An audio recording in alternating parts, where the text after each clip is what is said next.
Okay, so this morning I'd like to show you how to utilize Transaction Desk. So you'll go into MLS OK, go ahead and click Login. This is your home screen. You can go into the MLS, you can go to Real List Tax, or you can go into Transaction Desk. We're going to go ahead and go over into Transaction Desk.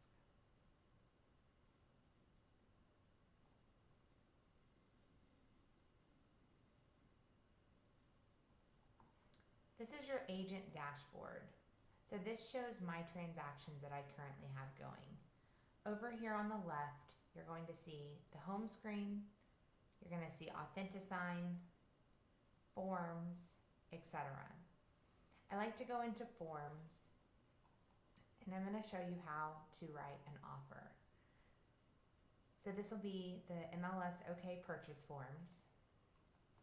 In this particular folder, you have everything that you will need when it comes to writing an offer. For this particular video, we're going to go over the Oklahoma Uniform Contract of Sale of Real Estate. You'll notice over here, there's one that was revised on 1/2019 and one that was revised on 11/20. Your most up-to-date one is, of course, going to be the one with the newest date. So we're going to go ahead and do Menu, and we're going to click New. Now, as you notice, you have multiple options. You can either create a new form and start a new transaction, where it will then prompt you to label that transaction. You can do an actual standalone form if you just solely want to create the uniform contract sale of real estate, or you can create a new form and add it to an existing transaction. So we're going to go ahead and create a new form and start a new transaction.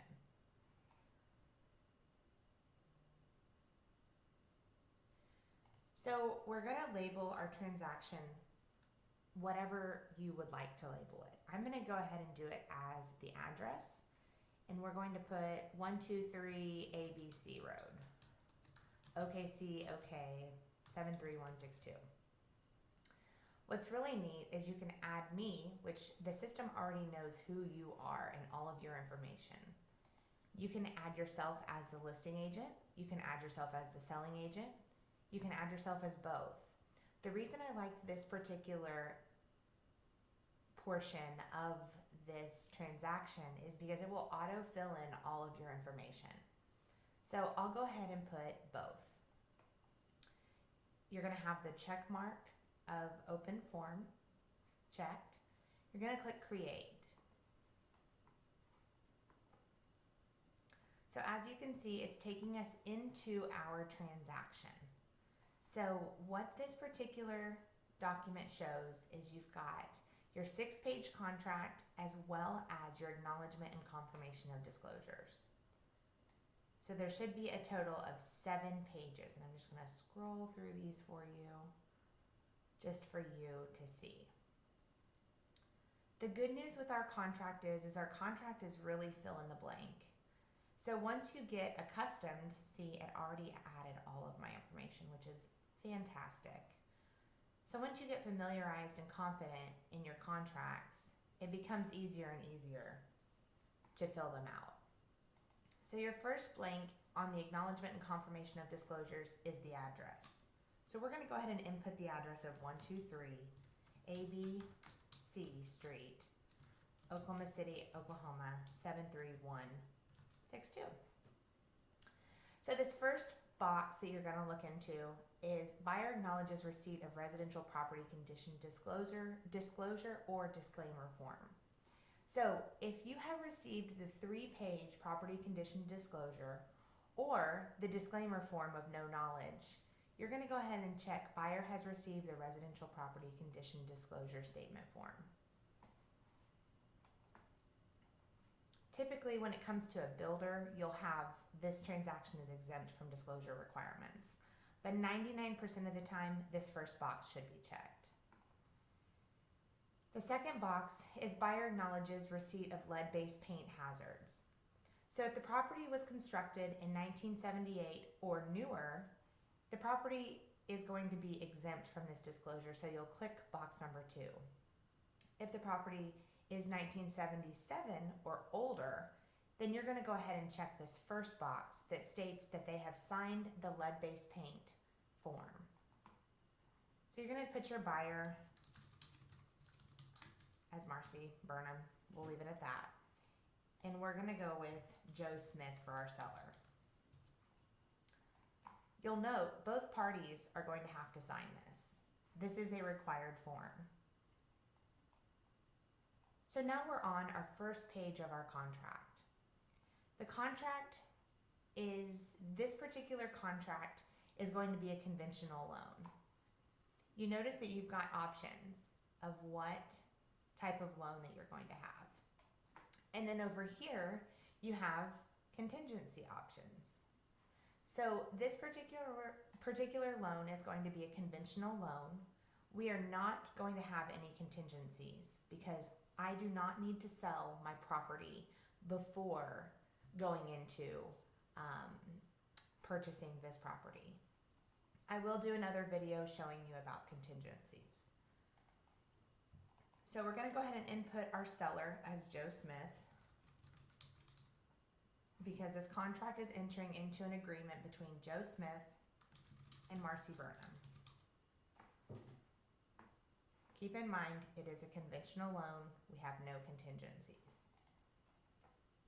The property shall consist of the following described real estate located in what county? We're going to be in Oklahoma County. Now, the legal description is very important. The reason I say that it's important is because this description is what your appraiser uses, this is what your title company uses, and this is what your lender uses to pull the exact information on the property. So where you can find this legal description is in the property tax records. So I'm going to go over here into property tax records just to show you, and this is not with this specific property, but we're going to pull a legal description just to show you where you can find that. Here is your legal description. I like to just copy and paste. That way there's no typos into right here. Now, your property address is the legal address on the property.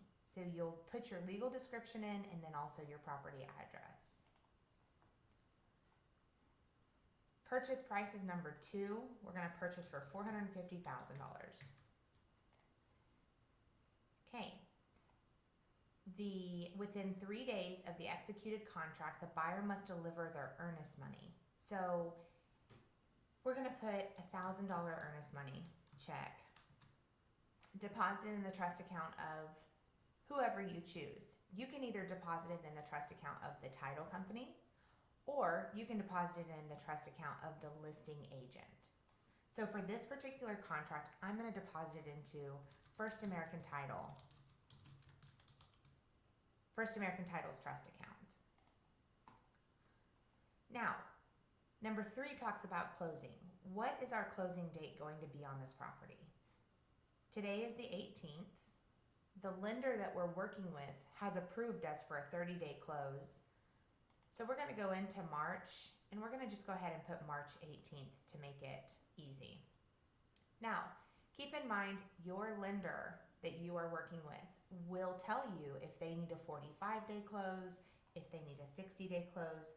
So this particular blank is going to need to be as accurate as possible. Okay, number 4. These are all of the items with the property that are going to remain with the property.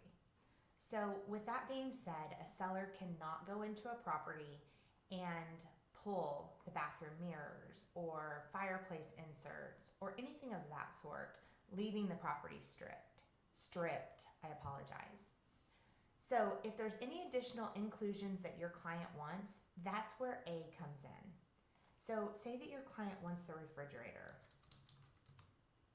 There you go. If there are any additional exclusions that your client wants to be removed from the property prior to taking ownership, that's where you're going to put these exclusions. So maybe they have a hot tub that doesn't work in the backyard, and they want to make sure that it is removed at the seller's expense. That's where you're going to put these exclusions. Now, if there's no additional inclusions, you just leave it blank. If there's no additional exclusions, you just leave it blank.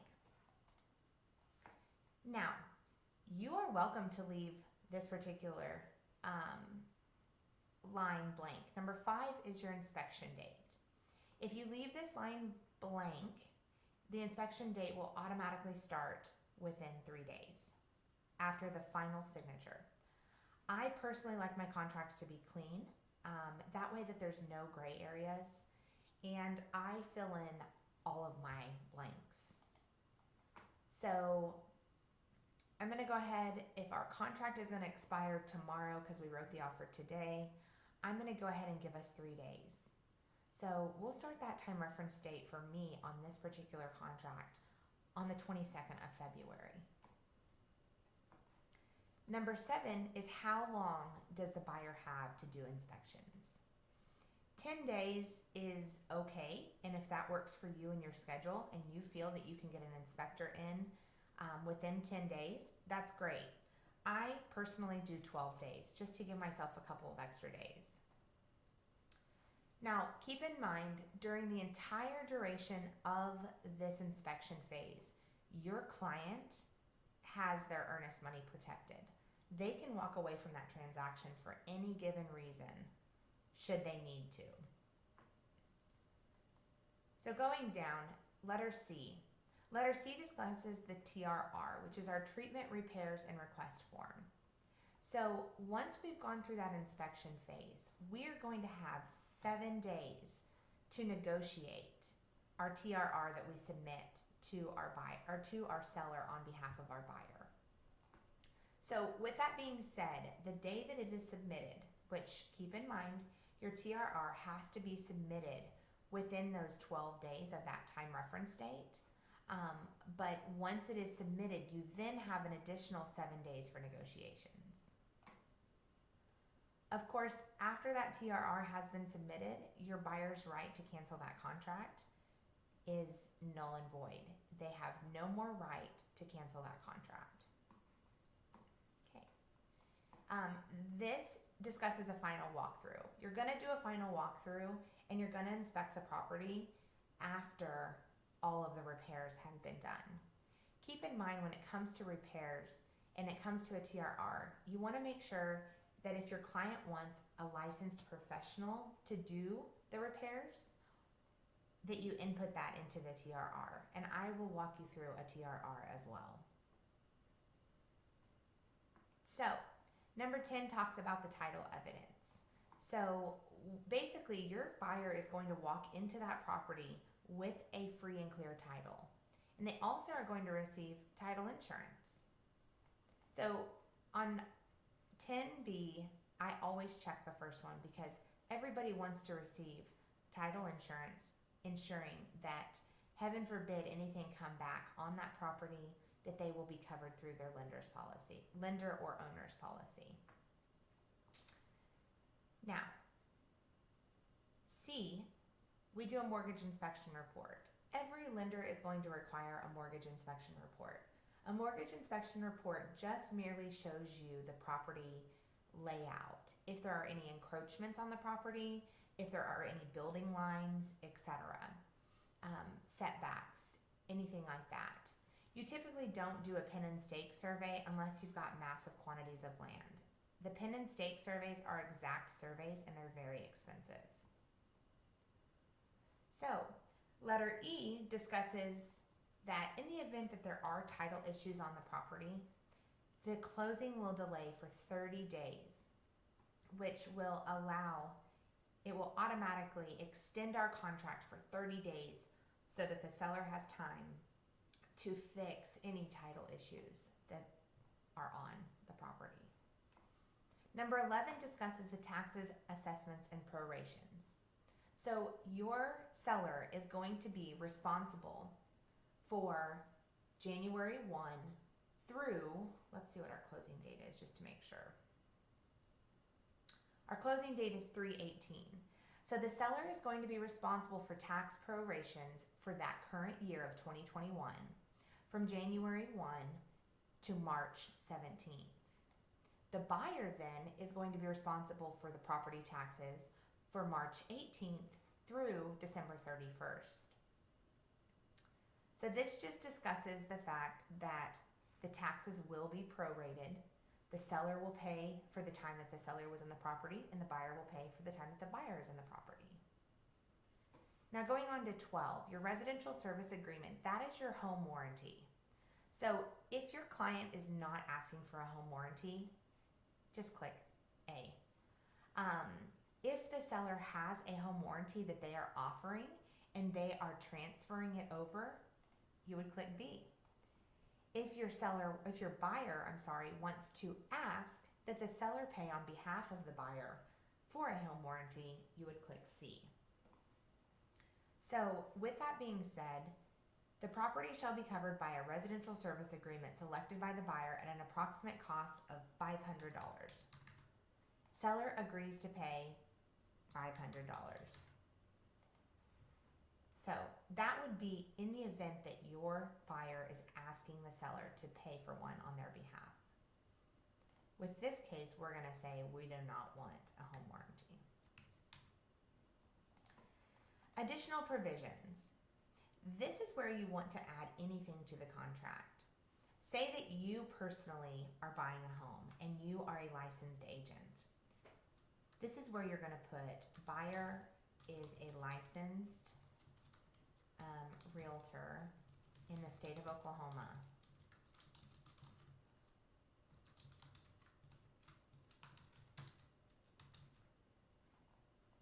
You always have to disclose if you personally have an interest in the property and you are licensed through the state of Oklahoma.